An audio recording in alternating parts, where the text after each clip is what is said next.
Delhi smart हूँ, सारे रंग हैं, सारे संग हैं, सलामत रहे, तू रोशन रहे, है सबकी दुआ दिल्ली। कहते हैं कि महान लोग महान शहरों को जन्म देते हैं और महान शहर महान लोगों को। हफ्ते दर हफ्ते मैं मिनी माथुर मिलवाती हूँ आपको इस महान शहर दिल्ली की कुछ बेहद ही खास हस्तियों से, ओनली ऑन दिल्ली दिल से। आज हमारे साथ है senior member of Rajya Sabha, a visionary Indian statesman, author, educationist, active environmentalist और पद्म विभूषण डॉक्टर करण सिंह। डॉक्टर सिंह, बहुत बहुत स्वागत है आपका ऑन दिल्ली दिल से, and we are really looking forward to speaking with you. और आपके जो इतने मिलियंस ऑफ एनेक्डोट्स हैं, हम बिल्कुल तैयार हैं आपसे सुनने के लिए। First and foremost, poet, politician, Prince, philosopher, आपको कई उपाधियों से नवाजा गया है, लेकिन इनमें से डॉक्टर सिंह आपकी फेवरेट पहचान कौन सी है? मेरी फेवरेट पहचान तो एक साधक की है। सीखता रहता हूँ मैं, संगीत हो, दर्शन हो, राजनीति हो, सारी उम्र सीखता रहा हूँ। इवन अब भी सीख रहा हूँ। तो सीखना जो है और अपने चेतना को बढ़ाते जाना, ये मेरे लिए सबसे महत्वपूर्ण है। So constant process of evolution आपका अभी भी चल रहा है। Constant process of education and evolution. Wonderful. Well, Dr. Singh, आपका जन्म एक राज घराने में हुआ। What was it like growing up as a prince? देखिए, हमारा बड़ा अजीब रहा बचपन। 5 साल तक तो हम अपनी माता के साथ रहे जी। और 5-6 साल की उम्र में मेरे लिए एक अलग घर में पिताजी ने प्रबंध कर रखा था। 2 लड़के और थे और हम अलग ही रहते थे और अपने हमारे ब्रिटिश गार्डियंस थे। I see. और माँ जी को हफ्ते के 3 बार मिल सकता था, बापू जी को हफ्ते के 1 बार मिल सकता। पर ऐसा क्यों? इसके पीछे एक क्या? बड़ा, मुझे लगता है पिताजी ने सोचा कि एक ही बच्चा है, अगर इसको दरबार में बड़ा हुआ तो ये बिगड़ जाएगा, इसलिए इसको शुरू से ही ऐसे ट्रेनिंग दे दो के बाद में। तो आपको अलग इसलिए नहीं रखा गया क्योंकि आपको एज अ प्रिंस या कुछ खास ताकि वहाँ फैसिलिटीज के साथ पैदा डिसिप्लिन रहे, प्रतिबंध रहे और क्रम रहे, बाकायदा पूरा programme. It's quite an extraordinary thing. I'd like to जब know 11 वर्ष का हो गया फिर मैं दून स्कूल चला गया जी। तो 6 और 11 वर्ष, 5 वर्ष जो है मैं बिल्कुल अपने स्वतंत्र उसमें रहा जी। इंडियन इंडिपेंडेंस के बाद आपने अपना जो प्रिवी पर्स है वो वॉलंटरली सरेंडर किया था, इसके पीछे क्या सोच थी? वो तो बहुत लेट की बात है। इंडिपेंडेंस के वक्त तो मैं 16 वर्ष का था जी। और 18 वर्ष का जब मैं हुआ तो मैं रीजेंट बन गया जम्मू कश्मीर का जी। फिर सदर रियासत बना, फिर गवर्नर बना। तो 18 वर्ष तो मैं जम्मू कश्मीर रियासत का हेड ऑफ स्टेट रहा। बिल्कुल। फिर 36 वर्ष की उम्र में इंदिरा जी ने मुझे यहाँ अपने मंत्रिमंडल में, कैबिनेट में निमंत्रित किया और उसी में 1-2 साल के बाद ये प्रिवी पर्स वाला मामला उठा जी। तो मुझे ये निर्णय लेना था कि मैं क्या प्रिवी पर्सेस के साथ रहूं अथवा अपनी राजनीतिक परिस्थितियों में रहूं। तो मैं तो बड़ा स्पष्ट था शुरू से ही कि एक प्रजातांत्रिक पद्धति में शायद ये बातें बैठती नहीं है। तो मैंने तो सरकार का पूरा साथ दिया। बाकी सब नाराज हो गए थे हमारे साथ, बहुत सारे लोग, लेकिन अब मैंने वही समझा। पर ये बहुत आसान डिसीजन नहीं रहा होगा, बिकॉज एक तरफ आपकी पब्लिक लाइफ में आपने कदम रखा just by giving up everything that. जी हाँ, कठिन रहा, लेकिन अब कई बार कठिन परिस्थितियां भी आती हैं और जितनी कठिन परिस्थिति हो उतना ही आंतरिक शक्ति का प्रादुर्भाव होता है। Have you ever regretted it? No, never. Doctor Singh, आपका जन्म 1931 में हुआ, तो एक तरह से आपकी अडल्ट लाइफ और इंडिपेंडेंट इंडिया का जो सफ़र है वो साथ साथ चला, पैरेलल चला। इनफैक्ट मैंने सुना है कि आपका 18वां जन्मदिन जो है वो महात्मा गांधी की असैसिनेशन के कुछ ही हफ्तों बाद था, राइट? तो ऐसे कौन से हिस्टोरिकल इवेंट्स हैं जिन्होंने आपकी लाइफ को डीपली इम्पैक्ट किया है और जिसके आप शायद चश्मदीद गवाह भी होंगे? सबसे हिस्टोरिकल इवेंट तो आज़ादी थी। आज़ादी से परिस्थितियाँ बदली। जो राजवाड़ा शाही थी, जो 100 वर्ष से हमारा परिवार राज्य कर रहा था जम्मू कश्मीर पे, वो परिवर्तित हो गया। बहुत बड़ा परिवर्तन था वो। मैं उस समय था नहीं, मैं अमेरिका में था, अस्पताल में, लेकिन परिवर्तन हुआ, बहुत एक मूल परिवर्तन हुआ। और कुछ दिनों के बाद पिताजी को रियासत छोड़ के जाना भी पड़ा। तो इसलिए एक 18 साल की उम्र में एक बिल्कुल नई दुनिया में मैंने प्रवेश किया। तो उसका बड़ा असर पड़ा। मेरे विचारधारा में दो व्यक्तियों का बड़ा महत्व रहा। एक तो पंडित जवाहरलाल नेहरू, जिन्हें मैं अपना राजनीतिक गुरु मानता हूँ, क्योंकि उनकी पुस्तकें पढ़ते ही हम बड़े हुए। विश्व में जो उनकी दृष्टि थी वो उसका बड़ा प्रभाव पड़ा, और फिर व्यक्तिगत रूप से भी उनके साथ बड़ा संपर्क रहा। पुस्तक छपी है मेरी और उनके पत्र व्यवहार की। अच्छा। इतनी मोटी है, और बहुत चाहते थे मुझे, बहुत उन्होंने So letters to each other. Letters to each other. There are one volumes with Pandit ji, one volume with Indira Gandhi. Oh, that's awesome. And always letters, जितनी चिट्ठियाँ थी, they were all addressed my dear Tiger. Tiger मेरा pet name था। तो उनका असर पड़ा। वो मेरे एक तरीके से पॉलिटिकल गुरु से, और इंटेलेक्चुअल गुरु से डॉक्टर राधाकृष्णन, क्योंकि डॉक्टर राधाकृष्णन का जो बोलने की जो शैली थी, जिस प्रकार से वो संस्कृत का प्रयोग करते थे, उससे मैं बहुत प्रभावित था। शायद ही कोई ऐसा होगा जिनको इस तरह के गुरु मिले। हमें एक तरफ पंडित नेहरू और दूसरी मिले, तरफ डॉक्टर और राधाकृष्णन। दो ऐसे व्यक्ति थे जिनका मैंने दर्शन नहीं किया, लेकिन जिनके विचारधारा का मेरे पर बहुत प्रभाव पड़ा। एक स्वामी विवेकानंद और एक श्री अरविंदो। अच्छा doctor Singh, music is something else जो आपके दिल के बहुत करीब है। बहुत, इनफैक्ट मैंने बहुत सुना है करीब। आपने शास्त्रीय संगीत भी सीखा है, और आप अभी तक रियाज करते रियाज हैं। करता हूँ, हफ्ते का एक बार करता हूँ। शास्त्रीय मैंने देखिए संगीत का लोकगीत तो माँ जी से मैंने सीखे, क्योंकि अच्छा, मेरी वो माता गाती जी थी? राजकुमारी नहीं थी, वो गांव की थी। अच्छा। तो वो उनको जो अपने पारंपरिक डोगरी गाने हैं वो आप वो गाती बचपन थी से ढोलकी सीखते के थे? साथ। वो अपने उनके नौकरानियों के साथ बैठ के, तो या और जो रिश्तेदार थे, तो वो मैंने उनसे सीखी। और फिर बापूजी शास्त्रीय संगीत के बड़े मर्मज्ञ थे। अच्छा। तो उन्होंने मुझे 11 साल की उम्र से शुरू करवाया रियाज। तो साथ बैठा के वो अपना काम करते थे और सुनते रहते थे कि वो रियाज कर रहे हैं कि नहीं। तो उसमें भी हमने किया। पंडित उमादत्त शर्मा, जो शिव कुमार शर्मा के पिता हैं, वो एक अगाह सागर थे संगीत का, जम्मू वाले जी। वो हमारे पुजारी थे हमारे मंदिर के। तो वो आके रियाज करवाते थे। और तीसरा फिर मुझे संगीत का जो आयाम मिला वो ये रॉक म्यूजिक का। रॉक एंड रोल एडिक्ट हैं आप, मैंने सुना है। क्योंकि Bill Haley and the Comets जो शुरू हुआ था, बिल्कुल। जो रॉक एंड रोल, फिर उसके बाद एल्विस, फिर उसके बाद ये सारे जो बाकी चले, Dire Straits, Billy Joel and Whitney, आपने इन सबको फॉलो किया? ये सबको मैं फॉलो करता हूँ। अभी भी आज करते हैं? भी गाड़ी में जब बैठता हूँ तो वो रॉक एंड रोल स्टेशन पर उठाता हूँ, बजता रहता है। क्या बात है, आपने अभी भी अपना इंटरेस्ट कायम किया हुआ। अच्छा, क्योंकि आपने अपना बचपन जो है वो जम्मू कश्मीर की खूबसूरत वादियों में काटा, जो कि पूरे देश में ही नहीं बल्कि पूरी दुनिया उसको हेवन ऑन अर्थ मानती है। क्या वहाँ से आपका इंटरेस्ट इन एनवायरनमेंट कंजर्वेशन वहाँ से शुरू हुआ? मुझे लगता है शुरू हुआ होगा, क्योंकि वो वातावरण इतना सुंदर है। सुंदर था, अब तो प्रदूषित होता जा रहा है। डल लेक की तो बड़ी बुरी हालत है, लेकिन वहाँ से शुरू हुआ होगा। और उसके बाद मैं पर्यावरण के परिस्थितियों में काफ़ी नज़दीक रहा। पर अभी भी क्या आप उसे एक अहम मुद्दा मानते हैं? जी हाँ, आपको एक और बात बताऊँ, आप एनेक्डोट की बात। बिल्कुल वेलकम ऑल एनेक्डोट। लोगों को ये पता नहीं है कि राष्ट्रीय पशु टाइगर कैसे बना।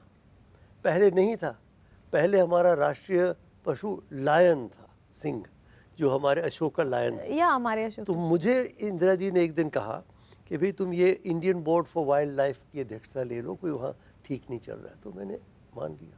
पहली मीटिंग में मैंने देखा कि लायन है हमारा नेशनल एनिमल। मैंने कहा लायन तो केवल वहाँ जूनागढ़ में मिलता है, और टाइगर तो सारे हिंदुस्तान में उत्तर से दक्षिण तक और पूर्व तक मिलता है। तो हमने रेजोल्यूशन पास किया उस मीटिंग में कि नेशनल एनिमल को लायन से बदल के टाइगर बनाया जाए। वो इंदिरा जी को भेजा, उन्होंने कैबिनेट से लेके तब जाके नेशनल एनिमल टाइगर बना। आई सी, ये तो मतलब लोग कहते हैं इसलिए मैंने बनाया कि मेरा पेट नेम टाइगर है, लेकिन वो भी अजीब बात हुई। और वाकई है, फिर हमने प्रोजेक्ट टाइगर बनाया, उसका मैं अध्यक्ष बना। तो इंदिरा जी को बहुत शौक था पर्यावरण का। स्टॉकहोम में जब पहली मीटिंग हुई थी 1982 में, तो मैं गया था उनके साथ।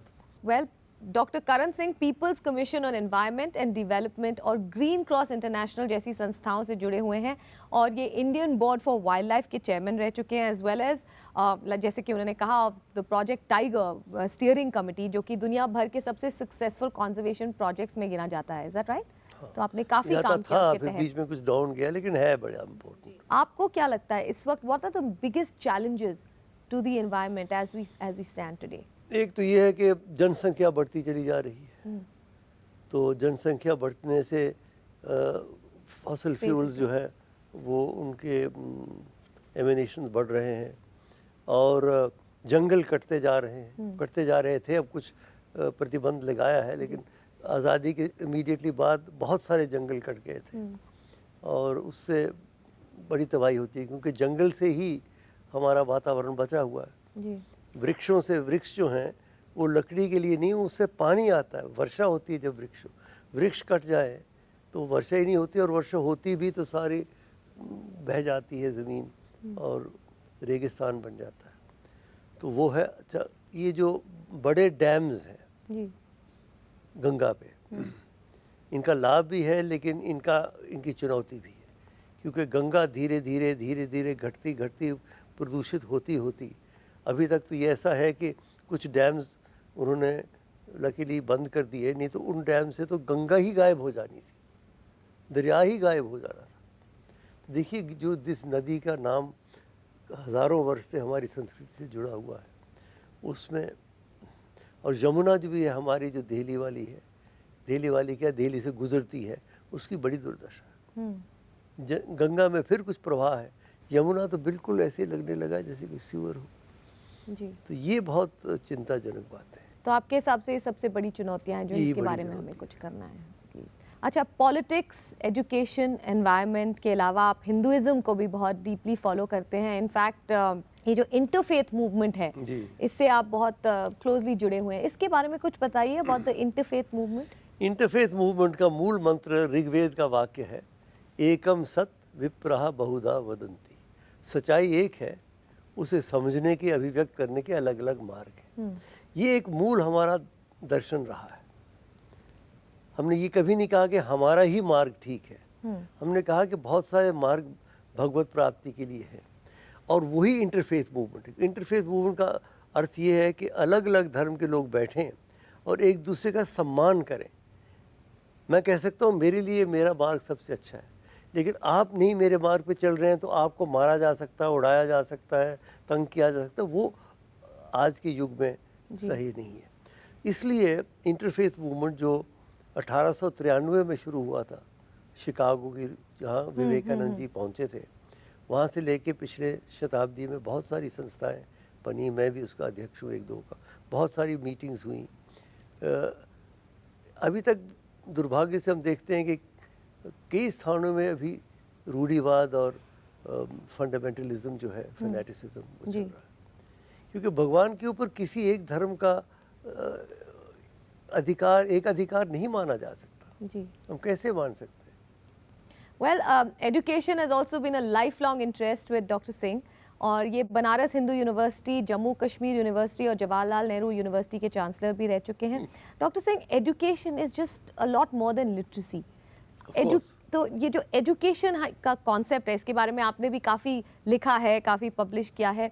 आपके लिए क्या मायने रखता है the concept of education? Concept of education तो चेतना का विकास है, is the growth of consciousness as it were, और बहुमुखी विकास है। Not only on one side, one has to develop the entire brain, the left brain, the right brain, the artistic, the intellectual. तो शिक्षा तो आरंभ से शुरू होती है, चलती रहती है, और उसमें हमारा विकास होना चाहिए। हमें सामाजिक गुण भी सीखने चाहिए, सहयोग एक दूसरे से करना, और जो पिछड़े हुए लोग हैं उनको अधिकतर आगे लाना, और अपने शरीर को, यानी हर प्रकार से शारीरिक, मानसिक, बौद्धिक और आध्यात्मिक, जी, 4 मैं मानता हूँ शिक्षा के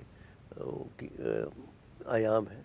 आपको क्या लगता है पिछले कुछ सालों में पर्यावरण में, एनवायरमेंटल कंजर्वेशन में क्या क्या चेंजेस हुए हैं दिल्ली में? What do you see? Delhi में तो बहुत अच्छे हुए चेंजेस, और सारे भारतवर्ष में तो मैं कह नहीं सकता हूँ, लेकिन दिल्ली में मैंने देखा, मैं तो कई वर्षों से दिल्ली में रहता आया हूँ, 46 वर्ष हो गए मुझे दिल्ली में आए हुए। आई सी। हाँ, जब मैं पहले मंत्रिमंडल में, इंदिरा जी के मंत्रिमंडल में था, तो दिल्ली में पिछले 10-15 साल में मैंने देखा कि एक तो जो वातावरण है उसमें अच्छी तरक्की हुई है, प्रदूषण कम हुआ है। ये जो डीजल गाड़ियाँ वगैरह निकल गई हैं, इससे बड़ा असर, CNG आ गई हैं, केरोसिन फ्री भी बनता जा रहा है दिल्ली। ये जो खाने थी एक दो दिल्ली के पेरिफेरी में वो बंद हो गई, तो ग्रीन कवर भी दिल्ली का बढ़ गया है।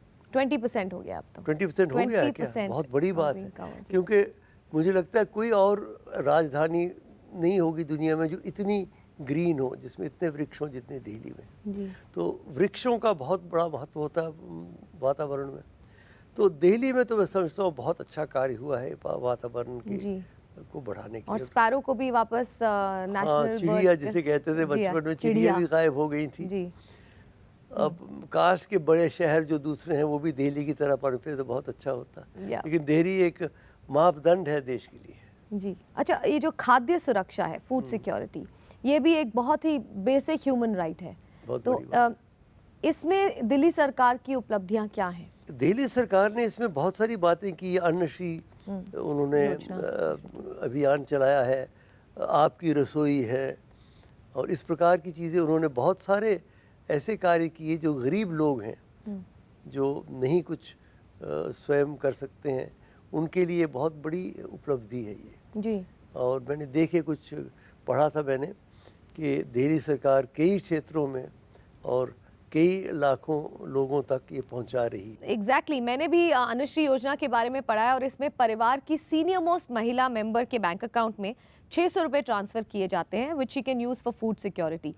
और आज दिल्ली में कुछ 41 जन आहार सेंटर्स है जहां सिर्फ 15 रुपए में न्यूट्रिशियस फूड मिलता है, और साथ ही 17 आपकी रसोई सेंटर्स भी हैं जहां होमलेस लोगों को मुफ्त में खाना मिलता है। आई think that's wonderful. Doctor Singh, आपने दिल्ली को अपनी आंखों के सामने बदलते हुए देखा है, जाहिर है आप इतने 40 सालों से यहाँ रह रहे हैं। तो इंफ्रास्ट्रक्चर में जो मूलभूत सुविधाएं हैं दिल्ली में, पहले तो मैं बताऊं, हाँ, पहले दिल्ली की मुझे याद है जब मैं पिताजी के साथ लॉर्ड वेवल के साथ लंच खाने आया था। बताइए कब की सबसे बात पहले है? आप दिल्ली तब आए थे? हाँ, अच्छा। मैं दून स्कूल से छुट्टी पे आया था तो पिताजी दिल्ली में थे, तो मैं आया था तो मुझे ले गए वो।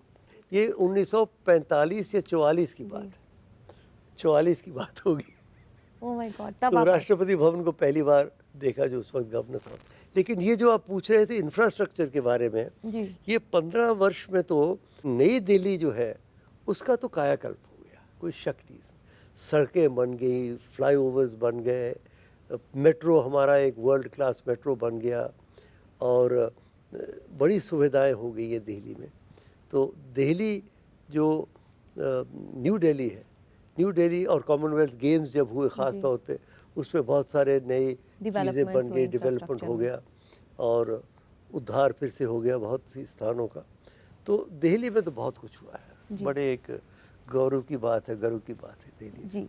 दिल्ली का जो कल्चर है, what is it that makes it so unique? उसे अलग कैसे बनाता है? दरअसल दिल्ली के दो कल्चर्स हैं, दो दुनियाएं हैं, पुरानी दिल्ली है और नई दिल्ली। हाँ पुरानी दिल्ली की कल्चर तो मिर्ज़ा गालिब की कल्चर है, जी, तहजीब व तमद्दुन की कल्चर है, उसका अपना ही एक रंग है, अपना एक रूप है। नई दिल्ली में तो इंडिया इंटरनेशनल सेंटर का कल्चर है, जहाँ लोग आके बैठते हैं और बातें करते हैं, इंटेलेक्चुअल भी, सोशल भी इत्यादि। तो आप किस दो कल्चर के दुनिया, पास मैं तो दरअसल मैं तो दोनों के बीच में हूँ, क्योंकि मुझे शेर व शायरी के साथ बहुत शौक़ है।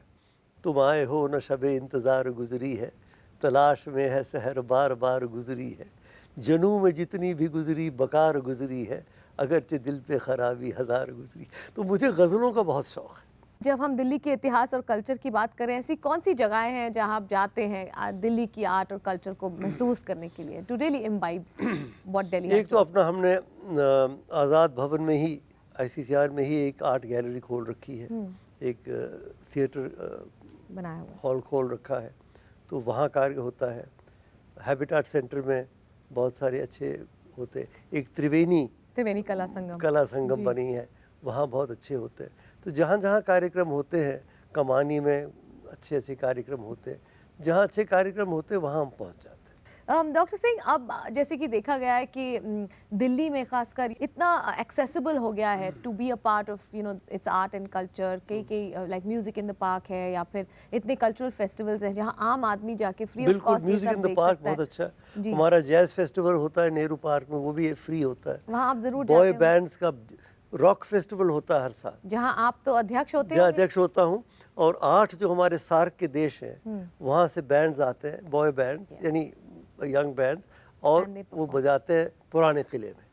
तो देखिए पुराना किला और नवीनतम जो beautiful विचार है, इट्स juxtaposition. ब्यूटीफुल जक्सटापोजिशन। एक जगह और एफेक्स जो है ना, आईफैक्स that is a very good institute. उसमें भी बहुत सारे जो नए कलाकार हैं उनको प्रोत्साहित किया जाता है। बताइए डॉक्टर सिंह, दिल्ली का ऐसा कौन सा पहलू है जो आपके दिल के सबसे करीब है?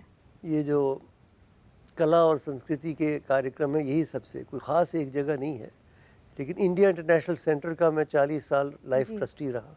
बहुत अच्छी जगह है वो, उसमें हमने नया एनेक्स भी बनाया, बहुत सारी चीज़ें बनाई, वो मुझे पसंद है वो जगह। और बाकी अपना अब आज़ाद भवन में भी हम डेवलप कर रहे हैं। कुतुब मीनार जाते थे जब हम पहले पहले आए थे, तो कुतुब मीनार जाके पिकनिक किया करते थे। बिल्कुल। और एक और बात दिल्ली की मुझे पसंद है, जो भागीदारी शुरू हुई ना दिल्ली जी, में, भागीदारी की जो Resident Welfare विचारधारा है, Association, जी। उसमें रेजिडेंट्स वेलफेयर एसोसिएशंस को मिला के, क्योंकि विकास तब होता है, याद रखिए, जब सब लोगों का उसमें सहयोग हो। जी। केवल सरकारी तंत्र से सरकारी कार्य से पूरा विकास नहीं होता। जैसे कहते हैं, ताली एक हाथ से नहीं जी, बजती। एक हाथ नहीं बचती। तो लोगों को भी उसमें शमूलियत होनी चाहिए, और भागीदारी के माध्यम से हुई है। दिल्ली वालों के बारे में आपका क्या कहना है? असली देहलवी तो बहुत कम रह गए, जिन्हें देहलवी कहा जा सकता है, जो जो original- दिल्ली में जन्मे पले, जो ओरिजिनल देहलवी। यहाँ जैसे मैंने कहा, हर प्रांत के, हर क्षेत्र के, हर भाषा भाषी के लोग रहते हैं, इसलिए कोई कहना कि दिल्ली वाला कौन है वो कहना कठिन मुश्किल है।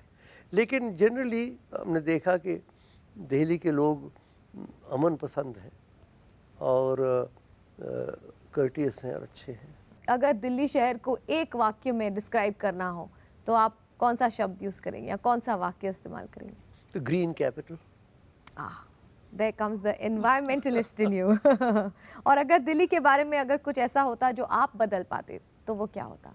बदल पाते तो एक है कि जो महिलाओं के ऊपर हो रहे हैं ना हमले, ये बड़ी दुखद बात है। जी ये दिल्ली वालों को बदनाम कर रही है। जी एक अगर मैं राय दे सकूं कि दिल्ली के जो नागरिक हैं, ये जो फजूल खर्ची होती है ना शादियों पे, लोग भूख से मर रहे हैं और लाखों रुपए करोड़ों रुपए शादियों पे खर्चे जा रहे हैं, ये अभद्र प्रदर्शन जो है, टेस्टलेस। ये अच्छा नहीं है। वैसे आपके पास पैसा है, आप अपनी शादी करवाना चाहते हैं बच्चों की, करवाइए, लेकिन थोड़ा सा विचार रखिए कि कितने लोग गरीब हैं, कितने लोग अभी भी भूखे हैं, कितने लोगों के पास रहने का स्थान नहीं है, तो थोड़ा सा संयम उसमें बजना चाहिए। ऐसा actually that's a very unique point और ये सिर्फ आपने मेंशन किया and I think that's very valid.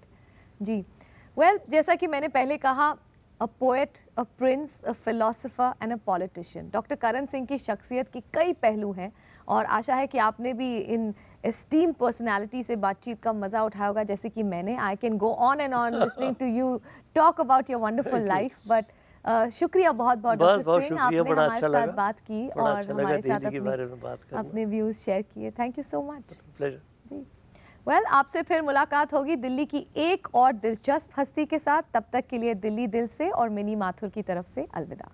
Delhi's my home, this is where I belong.